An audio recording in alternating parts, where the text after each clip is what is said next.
నేస్తాలైన శ్రీరుద్ర వారి మట్టి గణేశ విగ్రహాలు ఇప్పుడు అన్ని రత్నదీప్ స్టోర్స్ లో లభ్యం. త్వరపడండి. నమస్తే, నేను Keshav. Welcome to Suman TV.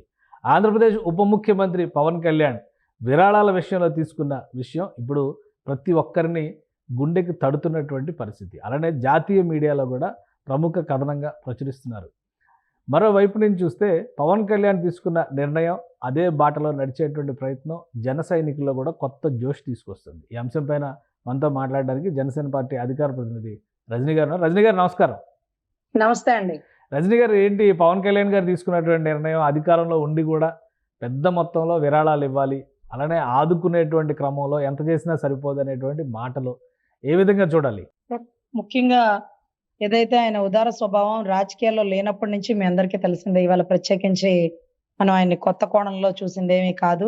రాజకీయాల్లోకి వచ్చాక బహుశా ఇలా చెయ్యాలా అనేది కూడా ఏమీ లేదు, మనందరికీ తెలుసు కదా. ఎందుకంటే ఎప్పుడు రాజకీయాల్లో లేనప్పుడే తమ్ముడు సినిమా కలెక్షన్ వచ్చినప్పుడు ఆయన వాళ్ళ తండ్రి గారి చేత విరాళం ఇచ్చినటువంటి దృశ్యం మనందరికీ తెలుసు. అది కూడా బోర్డర్లో సైనికులకి. అప్పట్లో తమ్ముడు సినిమా, తొలి ప్రేమ సినిమా, అప్పటి నుంచే ఆయనకి ఒక సేవా గుణం, ఒక దాన గుణం అనేది ఉందని మనందరికీ తెలుసు. ఇక్కడ పోతే ఇక రాజకీయంలో ఖజానాలో డబ్బులు లేవని తెలుసు. ఎంత ప్రకటించాలన్నా ఒక నిర్ణయం తీసుకోవాలి అనేది తెలుసు. తన వంతు బాధ్యతగా తను ఎంత ఇవ్వాలి. సో లేటుగా వచ్చినా లేటెస్ట్ గా వచ్చాడు. ఏమైపోయాడు మీ అన్న, ఎక్కడున్నాడు మీ అన్న అని అడిగిన వాడికి ఇదిగో అన్న వచ్చే, ఆశ వచ్చే అనే ఒక సమాధానం చెప్పారండి. ఆవు చేలో మేస్తే దూడ గట్టున మేస్తుందా అన్నట్టుగా గత ప్రభుత్వ పరిపాలన ఎలా ఉందో మాకు బాగా తెలుసండి. ఈ ప్రభుత్వ పరిపాలనలో ప్రత్యేకించి పంచాయతీ శాఖ మంత్రి తీసుకున్న నిర్ణయానికి ఏదైతే వాళ్ళు ఇలాంటి వ్యక్తి కింద పనిచేయడం మా అదృష్టం అంటూ వారు కూడా 14,85,00,000 చొప్పున విరాళంగా ఇచ్చారండి. అంటే ఒక రోజు శాలరీని డెడికేట్ చేశారు, చాలా మంది విరాళంగా ఇచ్చారు. అదే రకంగా కొంత శాఖల వాళ్ళు, పంచాయతీ ఇంజనీరింగ్ శాఖ వాళ్ళు, లేకపోతే జేఏసీ, వీళ్ళందరూ కూడా ఒక 75 లక్షలు, ఒకళ్ళు 85 లక్షలు, ఒకళ్ళు 14 కోట్లుగా టోటల్ గా మొత్తం పంచాయతీ శాఖకు సంబంధించి విరాళంగా ఇచ్చారు. ఆయన ఇవ్వడమే కాకుండా ఎంతో మందితో ఇప్పించిన గొప్ప గుణం. అంటే నేనిస్తే నేను మంచోడిని అయిపోతా, మీరు కూడా ఇస్తే మీరు కూడా మంచోళ్ళు అవుతారు అన్నట్టుగా కొత్త సిద్ధాంతాలండి ఇవన్నీ. ఒకటి, ఇక్కడ సహాయక చర్యలు నిర్వహించడానికి అధికారంలో ఉన్నారు.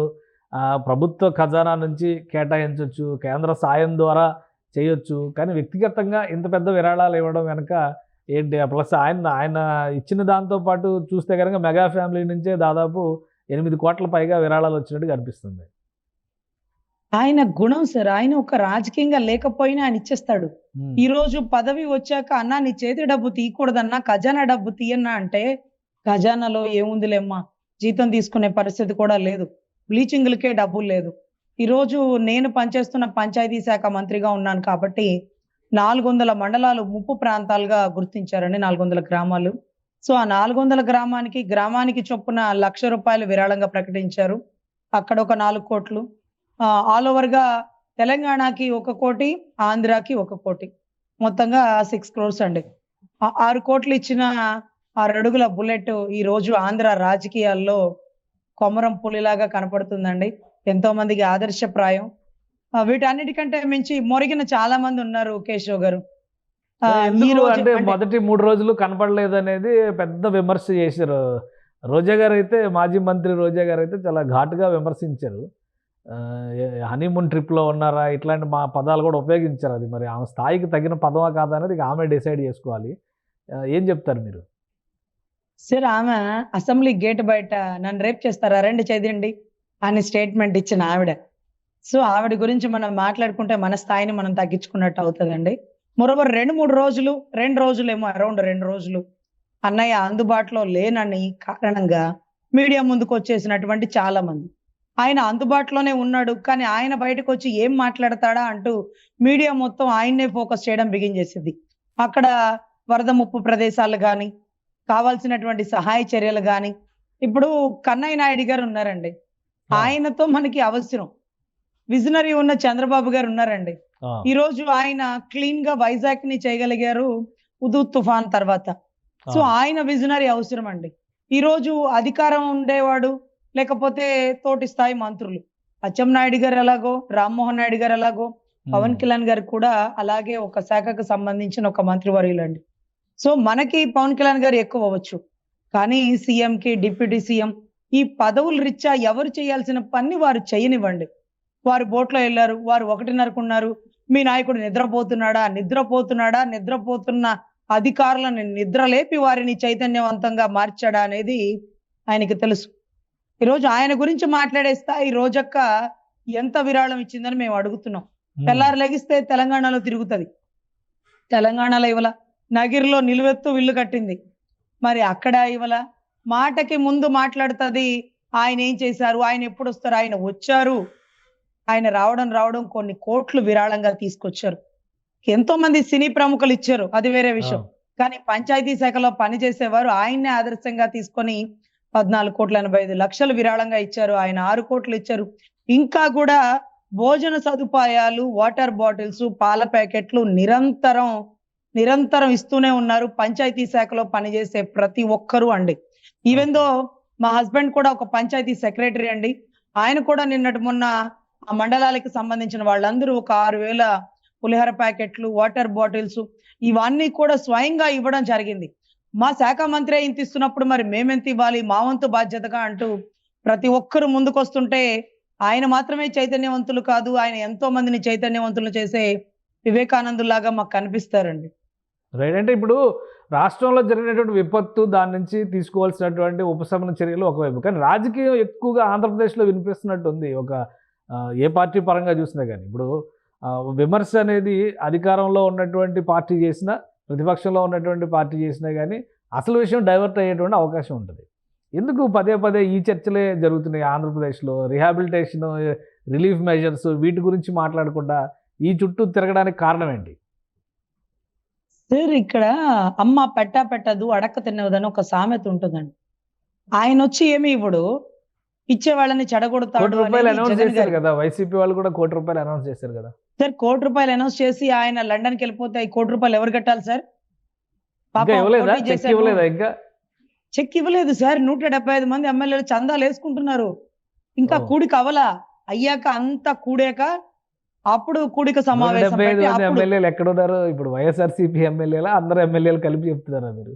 పాపం ఆయన దగ్గర పోటీ చేద్దాం అనుకున్నారు, పోటీ చేసి ఓడిపోయిన వారు, ఇంకా కూడా సుమతి, కాలమతి, మందమతి లాగా ఒక చేపల స్టోరీలో మందమతి లాగా మిగిలిపోయిన వారు ఎవరైనా ఉంటే వారందరూ కలిసికట్టుగా విరాళాలు సేకరించి అది ఇవ్వాలండి. ఎందుకంటే ఒక ₹1,00,00,000 చెక్ రాసే అంత గొప్ప గుణం ఆయనకి ఎప్పటికీ రాదండి. పార్టీ పరంగా చూస్తే మీరు ఇప్పుడు లాస్ట్ టైం ఎలక్ట్రల్ బాండ్స్ విషయంలోనే రాష్ట్రంలో అన్ని పార్టీల కంటే ఎక్కువ విరాళాలు వైసీపీకి వచ్చినాయి. అంతలోకి ₹1,00,00,000 ఇవ్వాలంటే మీరు మరీ చందాల గురించి చెప్తారేంటి సార్? ఆ ఎలక్ట్రోల్ అంటే జగన్ గారి ఆస్తుల్లో ఇచ్చిన డబ్బులా?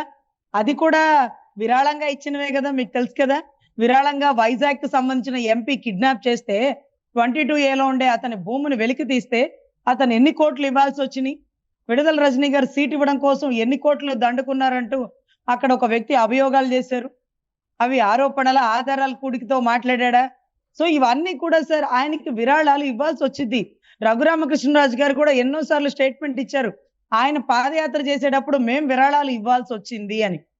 అంటే ఇష్టంగా కాదు సార్, కంపల్సరీ ఇంత ఇవ్వాలి అంత ఇవ్వాలి అని డిమాండ్ తో కూడినటువంటి సేకరణ అండి. ఎలక్ట్రల్ బాండ్స్ అంటే పులివెందుల ఆస్తులు ఏం కాదు కదా, మీకు తెలుసు కదా. ఎక్కడెక్కడ వైసీపీ వారందరూ నిలబడి ఇవ్వాల్సినటువంటి చందాలు, విరాళాలు. అలాగే ₹1,00,00,000 కూడా కూడికి ఏర్పడుతుంది. ఆ ₹1,00,00,000 కనుక సమకూరిస్తే ఆ ₹1,00,00,000 కూడా చెక్కు ఇస్తారా? అది చంద్రబాబు గారికి ఇస్తారా, పవన్ కళ్యాణ్ గారికి ఇస్తారా, డిజాస్టర్ మేనేజ్మెంట్ నిధికి ఇస్తారా? What ever it may be, విపత్తు నిధిలో డబ్బులు కూడా లేవు. సో ఇక తప్పదు మన వంతు సహాయం అంటూ నిన్నటి రోజు అండి మేము ఎయిర్పోర్ట్ లో చూస్తే ఫిల్మ్ యాక్టర్స్ అశ్విని దత్ గారు వాళ్ళు వచ్చారు, చాలా మంది సాఫ్ట్వేర్ ఎంప్లాయీస్ వచ్చారు. వీళ్ళందరూ ఈ టైంలో ఎందుకు వస్తున్నారంటే చంద్రబాబు గారు చెప్పారట, కంపల్సరీ మీరు ఈ టైంలో విజయవాడ జిల్లాని లేకపోతే ఆంధ్ర రాష్ట్రాన్ని ఆదుకోవాల్సినటువంటి అవసరం, ఎన్టీఆర్ జిల్లాకి మీరందరూ మీ వంతు బాధ్యతగా నిలబడాలి అంటే దేశ విదేశాల నుంచి కుప్పలు తెప్పలుగా ఫండ్ కలెక్ట్ చేసి తీసుకొచ్చి ఇస్తున్నారండి. ఎందుకంటే ఇక్కడ ఒక గతంలో కేరళ, కర్ణాటకలో చూస్తున్నామండి, విపత్తు వచ్చినప్పుడు ముఖ్యమంత్రి గారు లేకపోతే ప్రధాన ప్రతిపక్షం ఇద్దరు కలిసి ఒకే హెలికాప్టర్ లో వెళ్ళిన దృశ్యాలు కూడా మేము చూసాం. కానీ ఇక్కడ ఈ టైంలో కూడా వరదలో కూడా బురద రాజకీయం అంటూ ఒక క్యాప్షన్ ఏదో పెట్టారండి. బురద రాజకీయమా దురద రాజకీయం అనేది మాకు తెలియదు, కానీ ఇంకా కూడా గోక్కుంటానే ఉన్నారు, సిగ్గులేని చెత్త రాజకీయాలు చేస్తూ. ఆ టైంలో కూడా మీరు వచ్చి ఏం చేశారు సార్? మీరు వచ్చి ఒక పులిహార పొట్లం ఇచ్చారా, ఒక వాటర్ బాటిల్ ఇచ్చారా, ఒక రూపాయి బయటికి తీసారా? తీలేదే. ప్రభుత్వం బాధ్యత అని అనుకుంటా, అది ప్రభుత్వ బాధ్యత, ప్రభుత్వం చేయాలనేది విపక్షం చెప్తున్న మాట. సార్ భారతదేశంలో కూడా మదర్ తెరిసా చేయాల్సిన బాధ్యతలు ఏమీ లేవండి. మదర్ తెరిసా ఏ దేశంలో పుట్టి ఏ దేశానికి వచ్చి సేవలు చేసిందో మనందరికీ తెలుసు.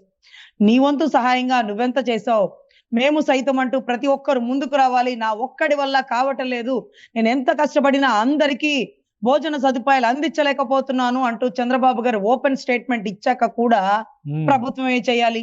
ప్రభుత్వంలో ఏం డబ్బు ఉందని చేస్తారు, ఏం మిగిల్చారని చేస్తారు? చిత్తశుద్ధి లేని గత ప్రభుత్వ పరిపాలనలో జీతం తీసుకోవడానికి కూడా డబ్బులు లేవని మా అధినాయకుడు వెనక్కి వెళ్ళి ఈ రోజు 6 కోట్లు ఎక్కడవండి? ఆయన సినిమాలు చేయాలి, ఆ డబ్బులు తీసుకురావాలి, అవి కట్టాలి. సినిమాలు చేసే వాళ్ళ దగ్గర అడ్వాన్స్ డబ్బులు తీసుకొని ఇప్పుడు ఇవి విరాళంగా ఇవ్వాలి. చిత్తశుద్ధిగా సినిమాలు చేసి వాళ్ళకి అప్పులు కట్టాలి. అంతేకాని ఈరోజు చందాలు సేకరిస్తారు చూడండి గౌరవ జగన్ గారు. ఈ టైంలో రాష్ట్రం ఈ విపత్తులో ఉంటే లండన్కి ఎలా వెళ్ళిపోతున్నారండి? ఫ్లైట్ టికెట్ పోస్ట్ పోన్ చేసుకోవచ్చు కదా. ఎందుకంటే దీంతో అయిపోలేదండి. ఈ వర్షం వెళ్ళిపోయాక మళ్ళీ మలేరియా, కలరా, డెంగ్యూ దోమలు ప్రబలిపోతాయి. మళ్ళీ పంచాయతీలో వేయడానికి బ్లీచింగ్ కూడా లేని పరిస్థితుల్లో మళ్ళీ అందరం రావాల్సిన పరిస్థితి ఉందా? విజనరీ ఉన్న వ్యక్తి ఏదైనా చేయగలుగుతాడా? వైద్య శాఖకు సంబంధించిన పాత్ర ఏంటి దీంట్లో అనేటటువంటి పరిస్థితి అయితే ఉందండి. రాష్ట్రం చాలా విపత్తులో ఉంది. ఇది ఎప్పుడు ఊహించని పరిణామం. గత 30-40 సంవత్సరాలు కూడా ఎవరు చూడలేదు అంటూ పెద్ద పెద్ద నాయకులు వస్తున్న స్టేట్మెంట్. అదే రకంగా ప్రకాశం బ్యారేజ్ కి సంబంధించిన ఇబ్బందిని కన్నయ్య నాయుడు గారు స్టేట్మెంట్ ఇవ్వడం జరిగింది. చిన్న ఇబ్బందే, దాన్ని మనం ప్లాన్ గీస్తున్నారు, మళ్ళీ వెంటనే దాన్ని అక్కడ సమకూర్చేస్తారు, ఏ ఇబ్బంది జరగదు, మీరందరూ సేఫ్ గానే ఉన్నారు అంటూ ఇచ్చిన స్టేట్మెంట్లు కూడా అదేదో మహిష్మతి ఊపిరి పీల్చుకోవడం. కేంద్ర బృందం కూడా పర్యటిస్తుంది కాబట్టి రిలీఫ్ దొరికే అవకాశం ఉంటుందా? కేంద్ర సాయంలో కూడా పెద్ద ఎత్తున సాయం లభించే అవకాశం ఉంటుందా?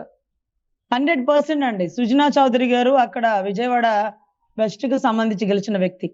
ఆయన గతంలో కూడా ఎంపీగా ఉన్నప్పుడు కూడా సత్సంబంధాలు కలిగి ఉన్నారు మోడీ గారి ప్రభుత్వంతో.